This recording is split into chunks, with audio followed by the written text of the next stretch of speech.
former U.S. President Bill Clinton was among speakers who made a case for the Vice President Kamala Harris to be voted as the president.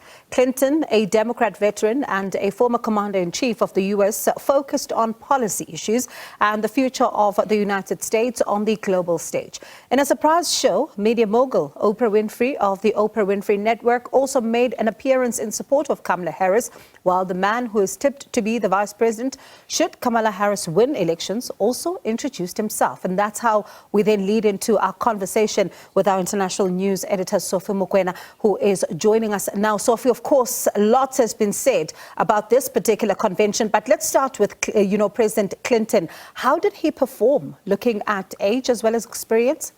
Well, typical former President Clinton, very slow, longer presentation compared to the aspirant vice president, but clearly he was trying to communicate a message to your conservatives in the United States of America.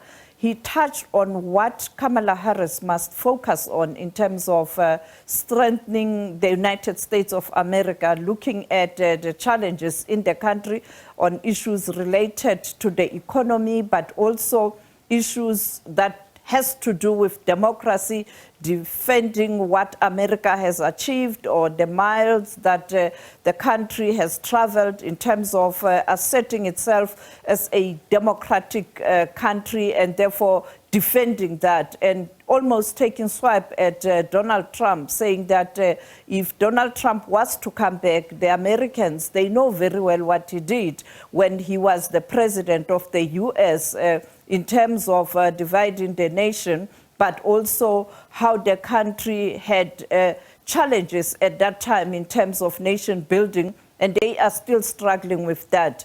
The other important issue that he spoke about was Kamala Harris being ready to lead the country and calling on Americans to vote for Kamala Harris. Let's take a listen at what former President Bill Clinton had to say last night. He had an improbable turn that made him president. And we were in the middle of a pandemic and an economic crash. He healed our sick and put the rest of us back to work.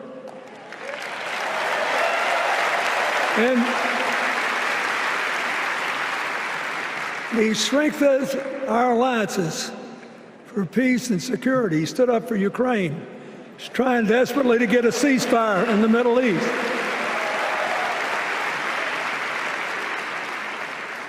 And then he did something that's really hard for a politician to do. He voluntarily gave up political power. And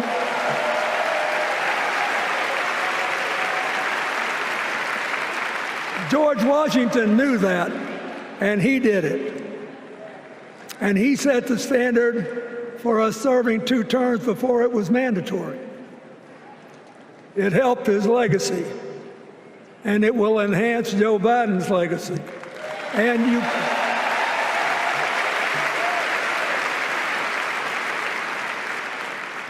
And it's a stark contrast to what goes on in the other party. So I want to thank him for his courage, compassion, his class, his service, his sacrifice. Former President Clinton talking about the president of the United States of America currently, and saying that this is what he has done, and clearly indicating a need for continuity there. Bongwe. And Sophie, not only a big moment for Kamala Harris, I mean, Tim Walz, also a lot of people looking to see if he was convincing enough as someone who might step in if there's a challenge with Kamala Harris if she's elected to be president. Yes, the coach. I think his responsibility yesterday was to introduce himself to the Americans. As you pointed out, yes, he is a leader at a lower level in terms of leadership in a state, and perhaps other people don't know him that much as there has been a talk in terms of what he did in the United States of America in the military, but also as a former teacher. But a broader population, people had to grapple with who is this man. And therefore, that was his responsibility. His body language spoke to that, but also a grassroots person, as you had the former president of the United States of America, Barack Obama, talking about him. And he did just that. This is me, and this is what I stand for. Let's take a listen at what the coach had to say. Thank you, first of all, to Vice President Harris.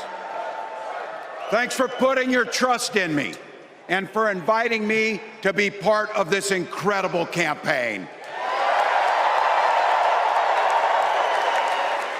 And a thank you to President Joe Biden for 4 years of strong, historic leadership.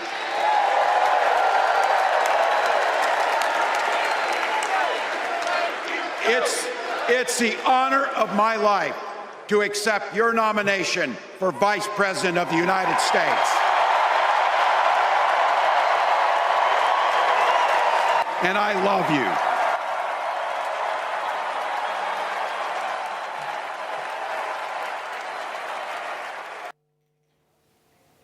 It's the honor of my life, he says. But another honor, we saw media personality and businesswoman throwing her weight behind Kamala Harris. And of course, when you think about this particular woman, Oprah Winfrey, and the influence she holds and even exercises over a lot of issues in the U.S., let's talk about how significant this particular move was.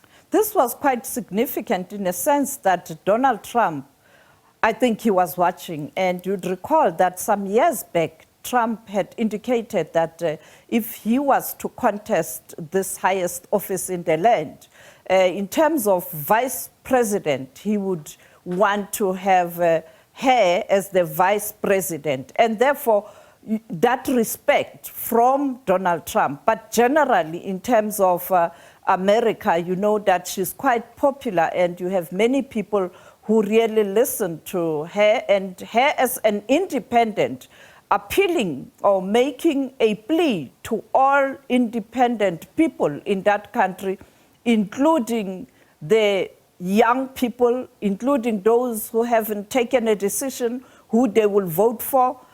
She made a strong appeal that they should support Kamala Harris. And I think linking it to her own story, how difficult it was for her to be where she is as a media personality, but also an influential person, not only in the United States of America, but around the world. You know, in South Africa, she started a school here helping young girls to get quality education so that they can be better leaders. And therefore, she spoke about Kamala as someone who represents a perfection in terms of somebody who's willing to serve, and someone who started this journey on time in terms of support from the family, but herself working hard and therefore deserving.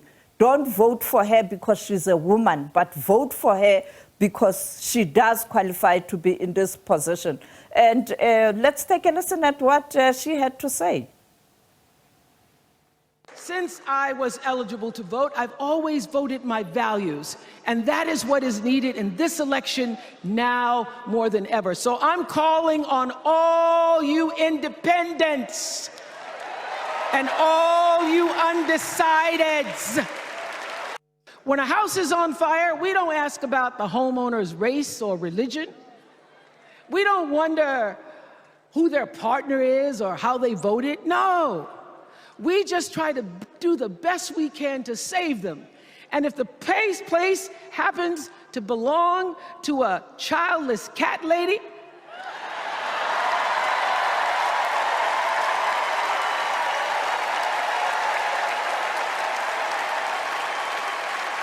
well, we try to get that cat out too.